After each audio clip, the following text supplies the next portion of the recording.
enquanto vai colocando todo mundo aqui, né, só ressaltar nessa questão da escuta, né, das entidades sindicais, que é importante, muita gente comentando, a gente, nessa última nota, que deixa eu ver qual foi o título, a vitória só vem aos que lutam, eu diria que é muito mais um memorando do que uma nota política. Muita gente perguntou, mandaram e-mail dizendo assim, o sindicato está fazendo nada. Eu sugiro acompanhar o site, tem lá notícias e ver tudo que a gente fez. Quem não quiser fazer esse trabalho, acompanha a nota A Vitória Só Vem aos que Lutam e vai ver tudo que esse sindicato fez. Ofício, requerimento, ato político, como esse agora. A gente fez uma série de atividades. Para quem está vendo aí, e daqui a pouco ele vai ficar em destaque, né, Giuseppe? A faixa que fizemos no ato do dia 29 de abril, está aí na casa dele. E a gente tem feito esse trabalho, né? A gente não parou, a gente não parou de atuar. E assim, a gente discutiu muito sobre várias estratégias. A gente, nesse requerimento, o tribunal adotou muita coisa, né, nesses avisos, conjunto, portaria e tudo mais. E esse último agora coroou. Né? A portaria 15, que revoga a portaria 13, ou seja, a ideia de revogação da portaria 13 foi uma pauta, uma bandeira do Sindicato PE, e a gente destaca nessa última nota política isso. Quantos itens foram adotados? Não foram adotados mais, mas isso não quer dizer de que não foi uma vitória do sindicato. A luta do sindicato pavimentou, né, todo um processo de que a gente movimentou lá uma ação, outras entidades também, mas no caso da Associação da Magistratura, né, ela só tinha o CNJ para atuar. Ela fez esse procedimento, né, e a gente... Nossas últimas ações, que André, né, Barreto, que foi que entrou com isso, muito bem documentado, fundamentado, mas na última decisão do CNJ para a gente, que foi o caso de um acordo com o próprio CNJ, eles disseram, o acordo está sendo cumprido na essência. Ou seja, a gente mostra uma série de pontos que não são cumpridos, eles disseram isso. Mas, assim, cada juiz é uma sentença, é uma cabeça. E cada conselheiro, a mesma coisa, correto? Então, essa conselheira, a nossa avaliação não foi uma decisão ruim. Foi uma decisão da MEP porque ela não poderia estender para os servidores porque já tinha causa judicializada. Mas o pleito da MEP, e a gente já tinha conversado com o presidente da MEP, era para colocar sim os servidores, revogar os itens. Os nossos pedidos são para revogar os itens. Logo, se revoga o item, o auxílio alimentação também voltaria para o magistrado. Então, se revoga o item, o auxílio alimentação também volta para os servidores. E se o tribunal não faz isso, ele abriria, entre aspas, uma guerra. Né? Seria um absurdo político. E a gente teria todos os elementos necessários para agir na imprensa. Né? Que a imprensa tentou, a gente teve boas articulações, inclusive com a Rede Globo, e não conseguiu divulgar isso. Mas, enfim, já fiz todo o preâmbulo. Agora vou passar aí para os advogados, que vão fazer uma fala mais sobre essa questão das vias, né, da gente entender o que é uma estratégia política, né, seja quando a gente pode utilizar o judiciário ou a negociação. Então, com vocês, eu vou ficar agora aqui em off, mas quando necessário eu vou colaborar aqui, alfinetar os 4 membros dessa roda do diálogo. Então, fique à vontade aí, Giuseppe, Marcos, André e Gesualdo.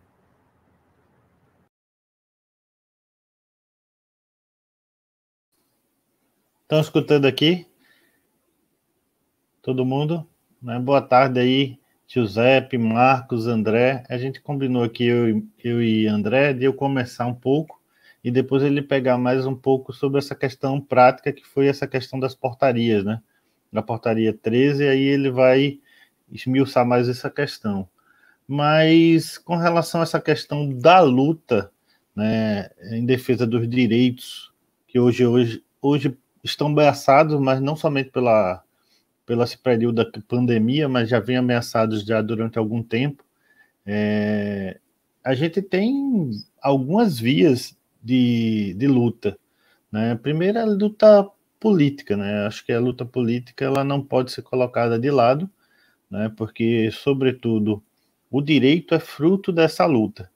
Né? Justamente é daí que originam-se as vitórias, as vitórias e também as derrotas da classe trabalhadora, dos servidores, né, em conseguir colocar na legislação, né, conquistas, né, condições melhores de trabalho, condições melhores salariais.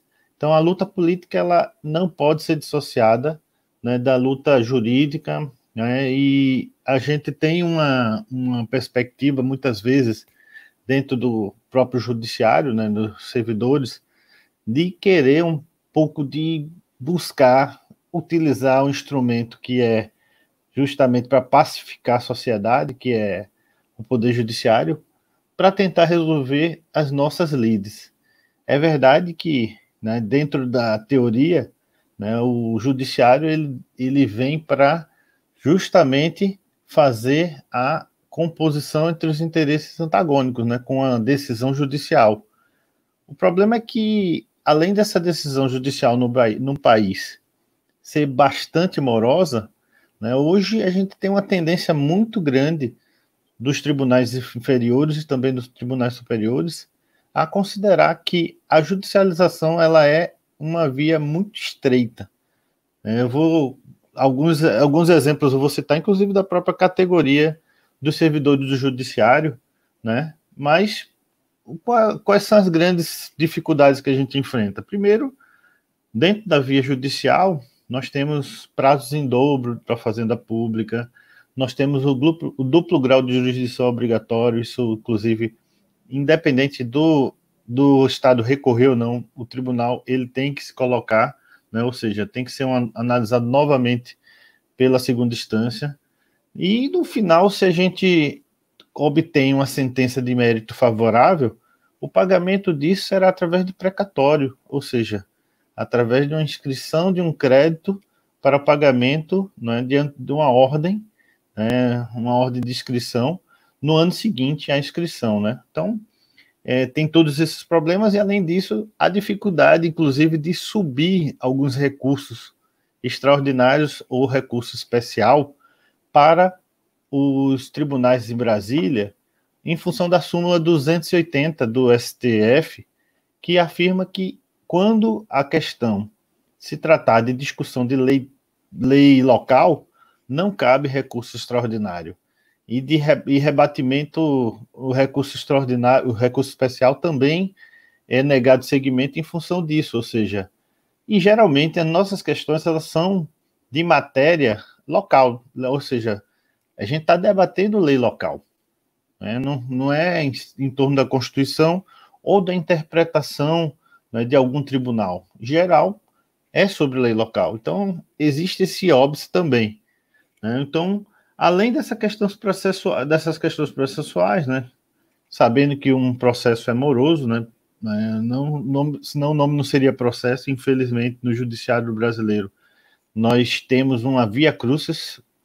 Além disso, nós temos questões materiais, porque algumas questões que a gente pleiteia, né, no sentido de isonomia ou no sentido de garantir o mesmo direito a determinadas categorias, elas encontram óbice na antiga súmula 339, que se transformou hoje na súmula vinculante 37 do STF, que fala que não cabe ao Poder Judiciário, né, que não tem poder legislativo, né, fazer aumento de vencimentos sobre o fundamento de isonomia. Infelizmente, essa súmula tem se aplicado em várias situações de forma arbitrária, esdrúxula, mas que tem que se mantido alguns entendimentos dentro do STF e, sobretudo, aqui no tribunal. Quando eles querem negar uma coisa que é evidente, eles utilizam essa súmula alegando que a gente está pleiteando isonomia. Então, são essas algumas das dificuldades, e inclusive dois exemplos concretos do que aconteceu aqui com os servidores do judiciário, foi com relação à questão dos técnicos, né? Os técnicos judiciários, eles pleitearam judicialmente a equiparação para os taquígrafos, que são os técnicos que trabalham naquela função de taquigrafia dentro do tribunal. O que é que aconteceu? Houve uma sentença favorável, se manteve no tribunal e subiu para o Tribunal Superior, voltou, ela foi mantida, e quando foi na fase de execução, o tribunal entrou, né, com ação, com uma ação justamente em uns embargos à execução, e nesses embargos ele derrubou essa decisão. Uma coisa absurda, assim, totalmente esdrúxula, né? Porque, inclusive, o próprio relator anterior, que foi o relator do recurso, né, de apelação no processo anterior, ele foi o relator também da ação rescisória, desculpa, foi uma ação rescisória que eles derrubaram essa decisão. Então, nessa ação rescisória, eles interpretaram totalmente diferente, dizendo que aí caberia a súmula 339, porque trataria de um pedido de aumento salarial com o princípio de isonomia. Na verdade, são os mesmos cargos, praticamente as mesmas atribuições, o mesmo requisito de admissibilidade, né, escolaridade, etc. E simplesmente eles entendem de uma forma e tratoram. Bom, com relação à questão dos oficiais de justiça também, nós tínhamos uma situação que inclusive foi resolvida pela lei, de os oficiais antigos, né, receberem menos do que os oficiais de justiça novos. Isso, a gente tinha uma situação que a gente pleiteou, inclusive judicialmente, e a sentença foi desfavorável na época.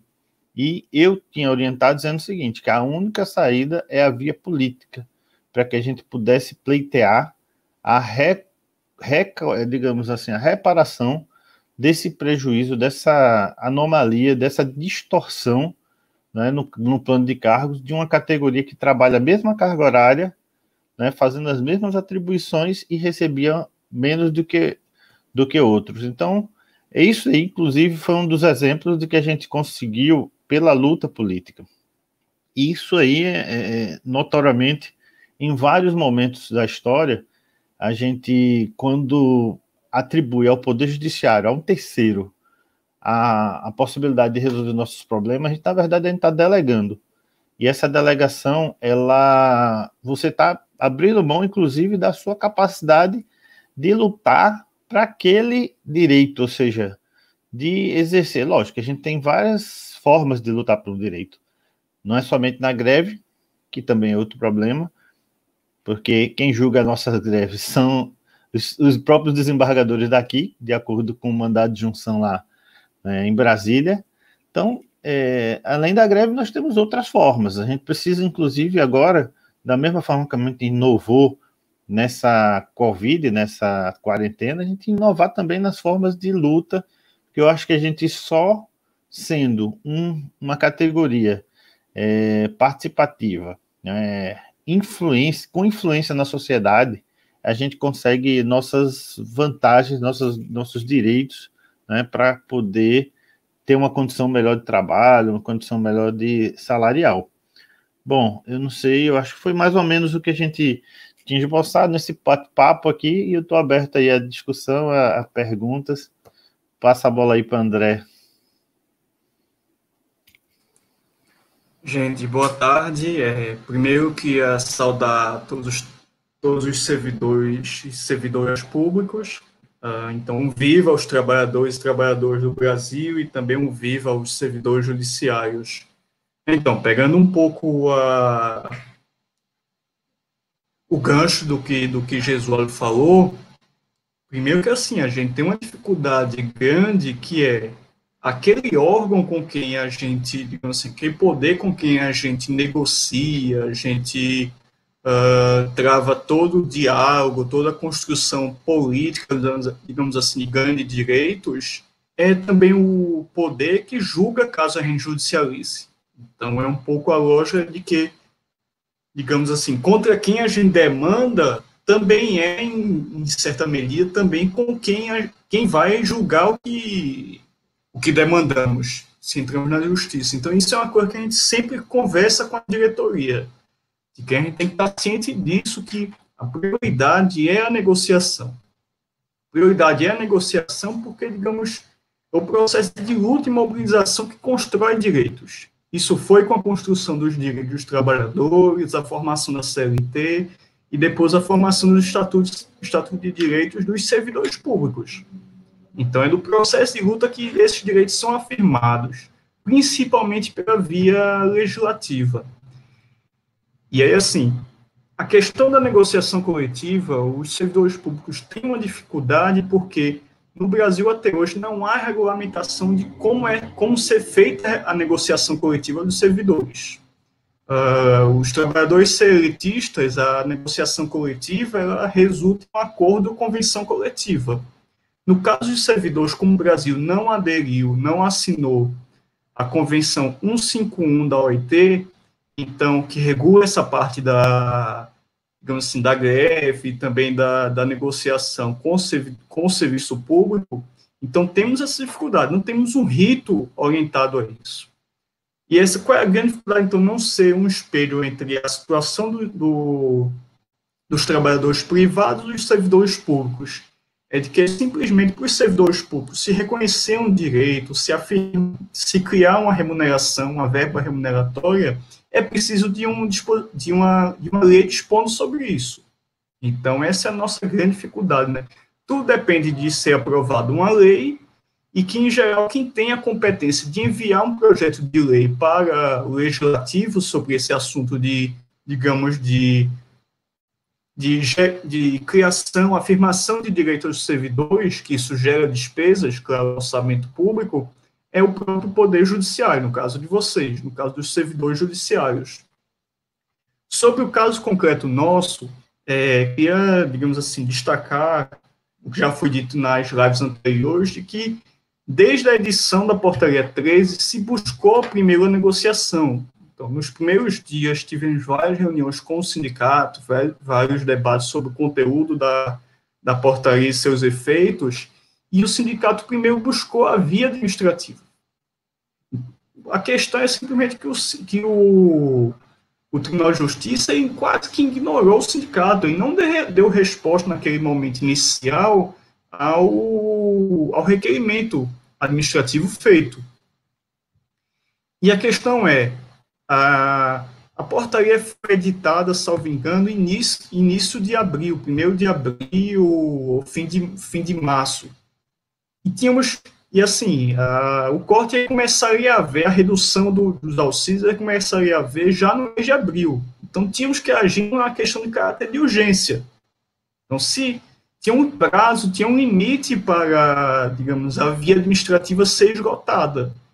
Avaliamos que, primeiro, o CNJ teríamos uma dificuldade nele, já que, em geral, os procedimentos que temos anteriores no CNJ, eles demoram a ter qualquer apreciação liminar, então, até esse da AMEP foi uma coisa meio recorde, a apreciação, e vinha uma liminar favorável.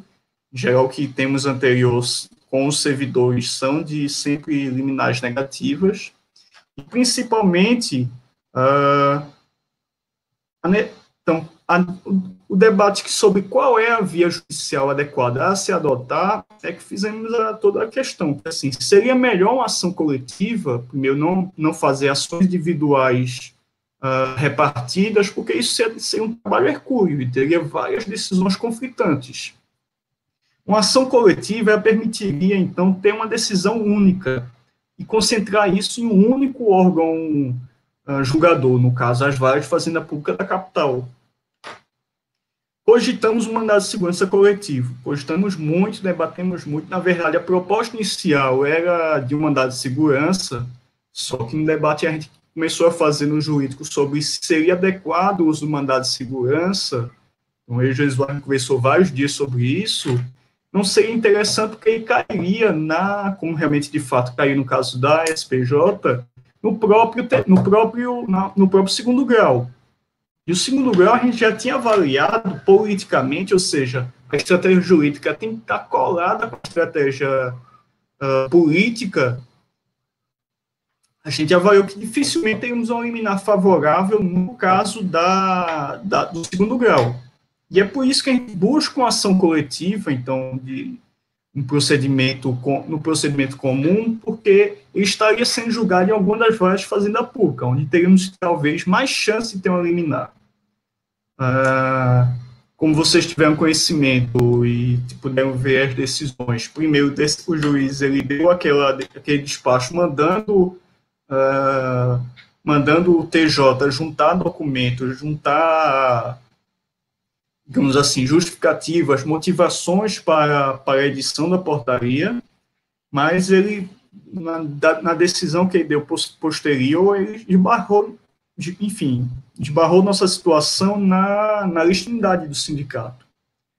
logo combater isso de imediato, enfim, acho cerca de 3 dias, 2 dias, 3 dias depois do despacho que ele pediu para ser juntado no nosso registro sindical, e nós acionamos a FENAJUDE deu autorização e entramos com o pedido de habilitação pela FENAJUDE. A sentença de extinção do processo, uma extinção sem julgamento do mérito, ela foi terrível. Terrível simplesmente porque ela não analisa a legitimidade da FENAJUDE e, segundo, que esbarra no argumento, numa casca de banana do argumento processual da PGE, que seria uma sucessão, enfim, uma sucessão processual. Pior, uma sucessão processual regulada ou pelo 109 ou pelo 110 do CPC, onde, na verdade, o próprio 108 ele diz que é possível outras disposições legais sobre sucessão processual. E é exatamente o que existe no artigo, salvo engano, no artigo... Eita, desculpa, eu acho artigo... Não vou lembrar agora, desculpa, eu acho que o artigo 81, parágrafo 2º do CDC, do Código de Defesa do Consumidor, que, na verdade, regula todo o processo coletivo. O processo judicial coletivo, ele tem digamos assim, uma lógica diferente do processo civil, porque não se busca proteger patrimônio ou obrigações, se busca proteger direitos coletivos, sejam individuais, homogêneos, difusos, e lá diz expressamente que é possível outro colegitimado ou Ministério Público assumir a demanda caso o autor ele não possa seguir, tem algum impedimento que leve à extinção, ou seja, a extinção do processo é a última alternativa. Então, por isso que aquela sentença é péssima tecnicamente na questão do processo. E esse foi um pouco o teor da apelação que entramos. Logo no outro dia, no dia posterior da sentença, mas, enfim, tivemos a boa notícia na quinta, então ontem, né, que eu acho, na verdade, no dia anterior, de que a portaria foi revogada pela portaria 15, então logo pedimos a desistência do processo. Mas é um pouco isso, a reflexão de que adotamos a via processual apenas como a última alternativa. Enfim, como até a própria teoria geral do processo, ela diz que a judicialização é a última alternativa. Buscamos, então, várias vias, digamos assim, de conciliação extrajudicial, né? Afinal, acionamos para haver uma negociação com o tribunal. Portanto, destacar que o tribunal nunca reuniu aquele comitê de questões emergenciais aí da pandemia, onde poderia o sindicato colocar todas as suas alternativas. Enfim, como o Raulci já disse, a alternativa que o Diese apontou terminou que o tribunal acolheu com esse dinheiro que já entraria previsto. Então, mais uma vez, destacar, a negociação é a nossa prioridade. Esse é sempre digamos assim, o debate que a gente tem no jurídico do sindicato. Por isso, inclusive, que eu acho nesse segundo ano de gestão, essa é uma das primeiras ações coletivas que temos, novas, né, coletivas, apesar de que vários problemas já surgiram ao longo desse tempo, porque realmente é essa última situação que buscamos. Ok, gente? Então fica o abraço, um salve a todos os servidores, estamos juntos na luta. Ok, André, acho que é a minha vez agora. Primeiro, gostaria de saudar aí os colegas, né, nesse 1º de maio, Dia do Trabalhador, como o Ben Alcides colocou, dia de todos nós, né, todos somos trabalhadores. Eu vou falar um pouco aqui também, né, sobre essa questão política, né, a questão processual um pouco também. Assim, vai ser uma complementação, né, da fala de vocês, já colocaram brilhantemente aí que a postura de diálogo é a primeira coisa que tem que ser adotada em situações como essa, em qualquer situação de lide, né, de conflito. Isso tem que ser sempre a primeira opção. O CIDJUDE, né, ele sempre buscou o diálogo, desde que, enfim, eu sou da atual gestão, né, posso falar pela atual gestão. O sindicato sempre buscou o diálogo com as entidades, né, com o Tribunal de Justiça, com a própria MEP, sempre na defesa do interesse do servidor. Já nos reunimos com a presidência do tribunal no começo do mês de fevereiro, acredito que foi no começo do mês de fevereiro, enfim, na metade de fevereiro, quando o presidente assumiu, né, houve uma reunião com a presidência, uma reunião inicial, né, para, enfim, nos apresentarmos. Marcamos uma reunião agora em março, né, estava marcada, mas infelizmente não aconteceu, com a diretoria geral do tribunal.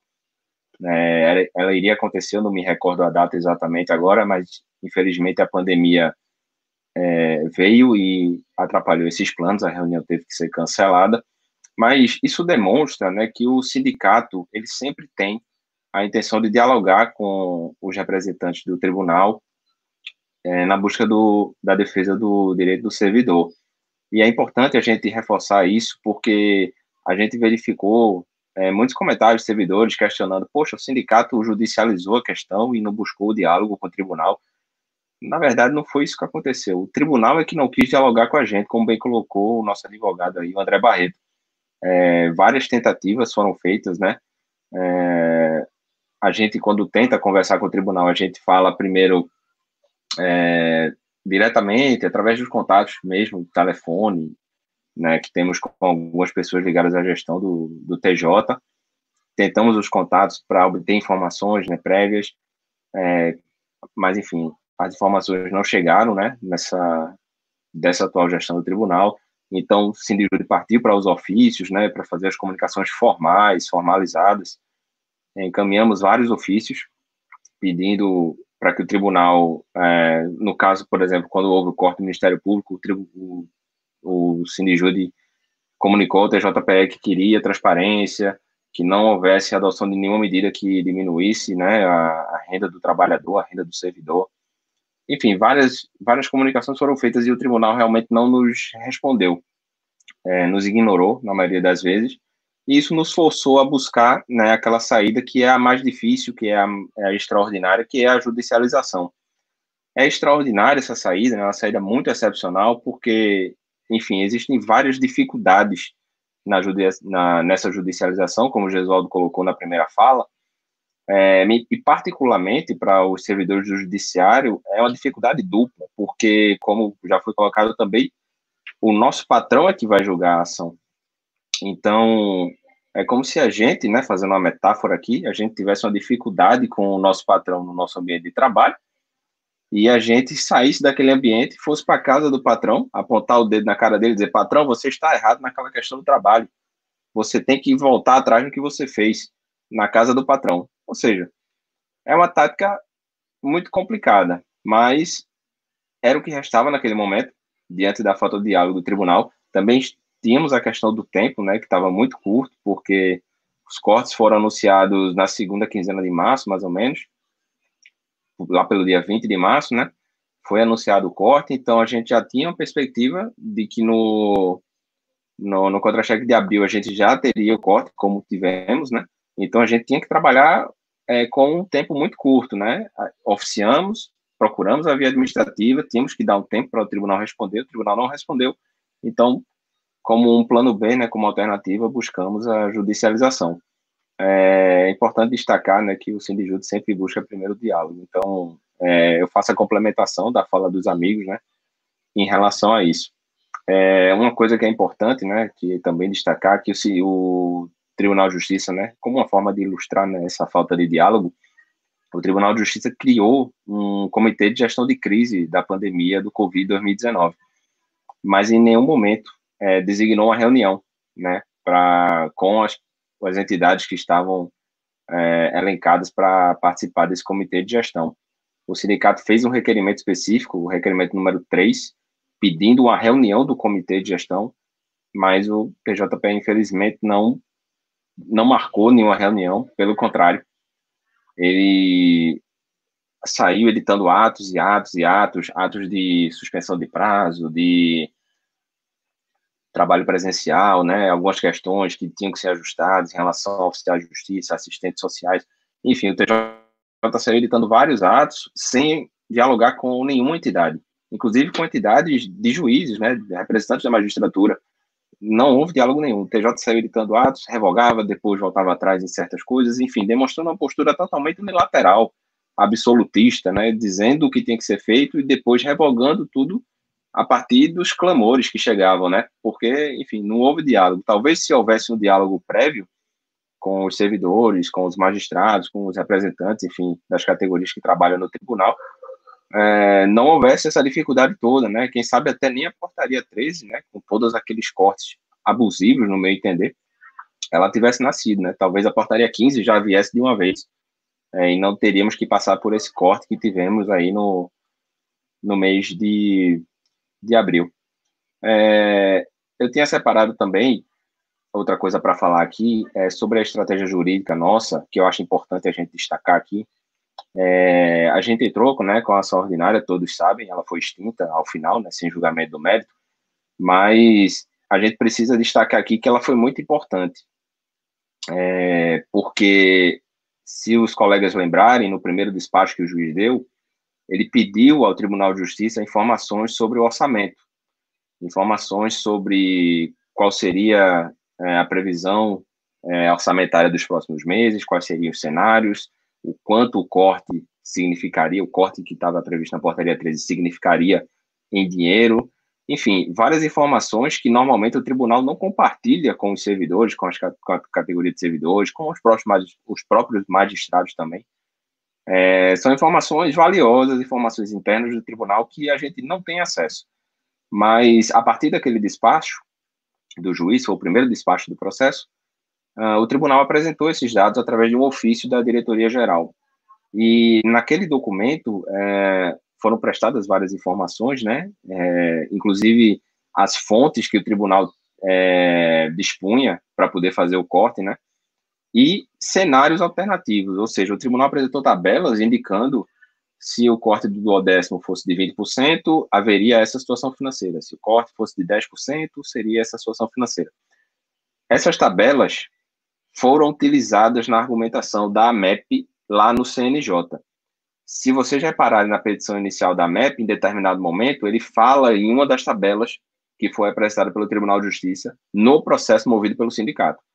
Ou seja, ainda que o processo do sindicato, o que eu quero dizer com isso, né? Ainda que o processo do sindicato tenha sido extinto sem resolução do mérito, aquele documento que foi juntado ao processo por causa dele, né, por causa da interposição da ação, foi de muita importância para que a AMEP tivesse que peticionar no CNJ e, por conseguinte, o CNJ tornasse sem efeito a portaria 13. E essa decisão, como todos sabem, também repercutiu para os servidores, acabou repercutindo com o ato da portaria 15 do tribunal. Então, é bom a gente destacar isso, porque muito se fala que a conquista foi só da AMEP. Foi por causa da AMEP que entrou lá no CNJ que a portaria 13 foi revogada. Não, colegas. A atitude do Sindijúri de entrar com o processo judicial foi fundamental também nessa derrubada da portaria 13. Sem aquele documento, não haveria tantos argumentos para a AMEP, argumentos do ponto de vista orçamentário, para pedir a revogação da portaria 13. Foi nossa luta, foi nossa estratégia jurídica de obter uma prestação jurisdicional, né, entrar com a ação na Vara da Fazenda, que pavimentou o caminho, vamos dizer assim, para se obter a revogação da portaria 13. Independentemente do meio em que ela veio, né, a revogação poderia ter vindo do mandado de segurança que foi interposto pela SPJ, né, pela Associação dos Servidores, mas é importante destacar isso, que nem tudo foi só uma conquista do lado de lá. A gente também contribuiu muito para isso com as nossas estratégias, pressionando nas redes sociais, né, as campanhas que nós fizemos. Isso está tudo muito bem detalhado na nota que o sindicato soltou ontem, né? Todas as estratégias que nós fizemos. Fizemos campanha em redes sociais, fizemos mobilização de servidores, né? Oficiamos o TJPE diversas vezes, pedimos providências, entramos com ação judicial. Enfim, tudo isso, de alguma maneira, pavimentou o caminho para a revogação, né, que hoje é comemorada, a revogação dessa portaria 13. Então, eu gostaria de destacar isso também, reforçando que o sindicato, né, ele sempre busca o diálogo como primeira opção, mas, enfim, o diálogo não depende só do Sindijúri, né? Para haver diálogo, a outra parte também precisa estar disposta a conversar. Se ela não está disposta a conversar, infelizmente, nós temos que adotar os meios que temos.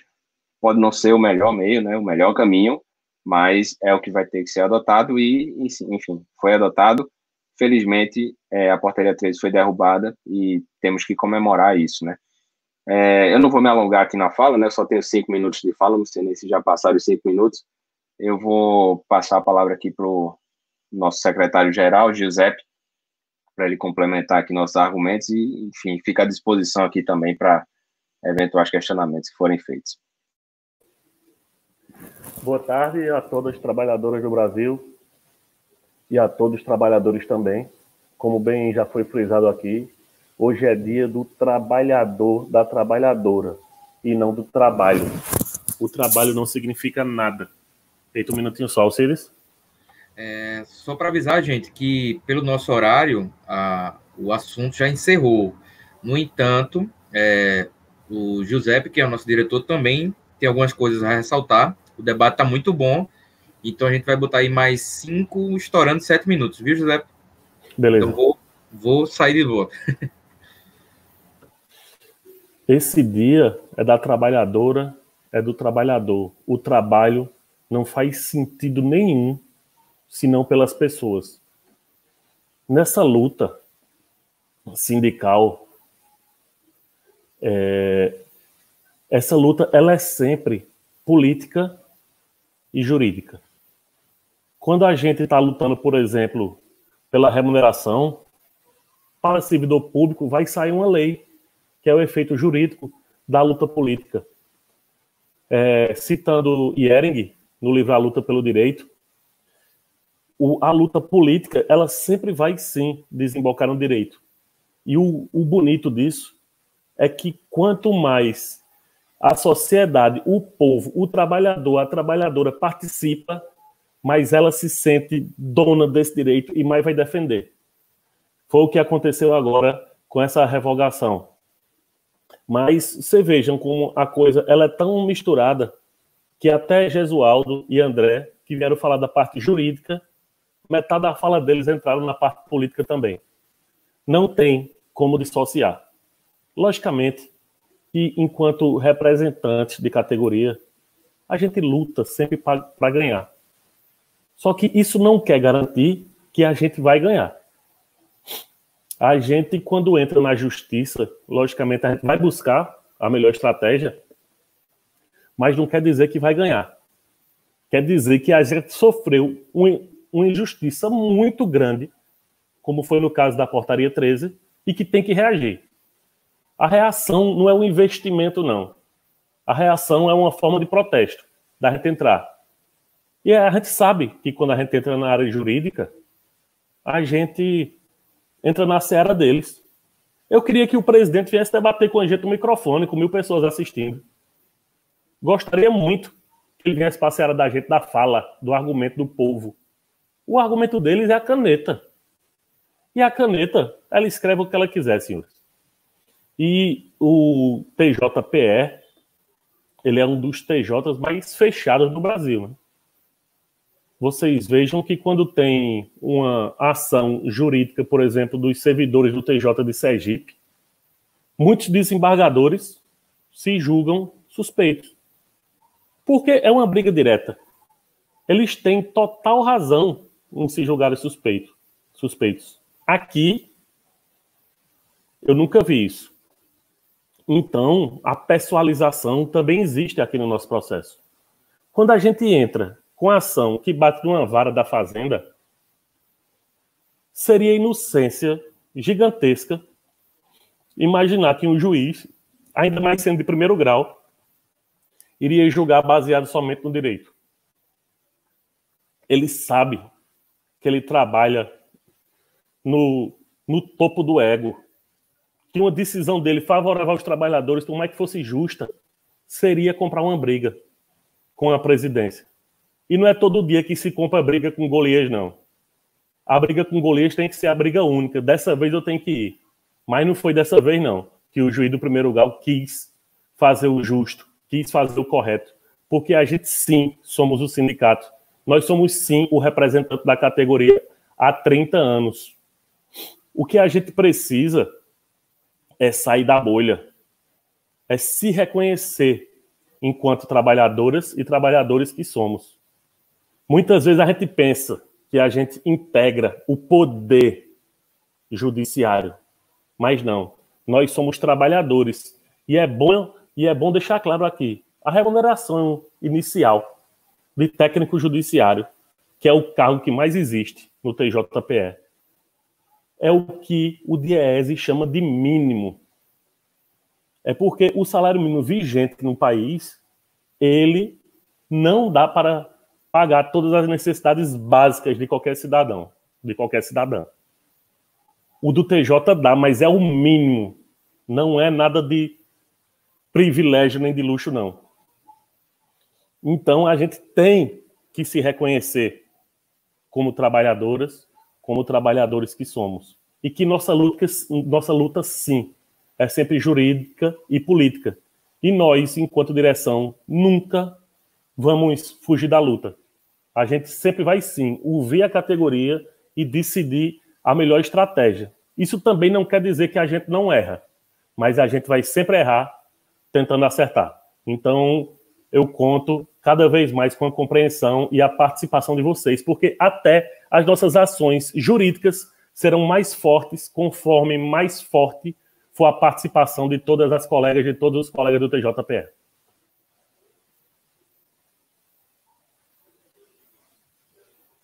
Com isso, nós encerramos aqui essa discussão a respeito de estratégias jurídicas, políticas, e a partir de agora, nós vamos para outro bloco, não é, Alcides?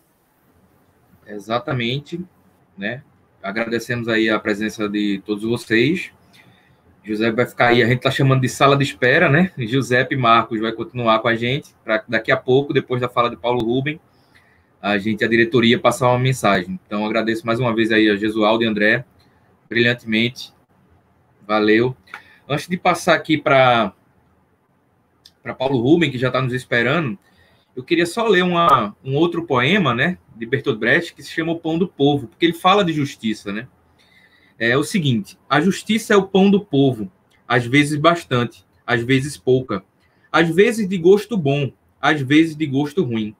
Quando o pão é pouco, há fome. Quando o pão é ruim, há descontentamento. Fora com a justiça ruim, cozida sem amor, amassada sem saber. A justiça sem sabor, cuja casca é cinzenta. A justiça de ontem, que chega tarde demais. Quando o pão é bom e bastante, o resto da refeição pode ser perdoado. Não pode haver logo tudo em abundância, alimentando o pão da justiça. Pode ser feito o trabalho, do que resulta a abundância. Como é necessário o pão diário, é necessária a justiça diária. Sim, mesmo várias vezes ao dia. De manhã, à noite, no trabalho, no prazer. No trabalho que é prazer, nos tempos duros e nos felizes. O povo necessita do pão diário. Da justiça bastante e saudável, sendo o pão da justiça tão importante, quem, amigos, deve prepará-lo? Quem prepara o pão? Assim como outro pão, deve o pão da justiça ser preparado pelo povo, bastante saudável e diário. Ou seja, o pão e a justiça tem que ser democrático, tem que ser pelo povo. E eu acho que a fala de Jesualdo, André e os comentários aí de Marcos José deixaram isso muito claro, né? De que não acreditar nos tribunais, porque são eles os primeiros a decretar ilegalidade das greves dos demais colegas. É isso. Agradeço mais uma vez aí aos companheiros aí da diretoria e da assessoria jurídica.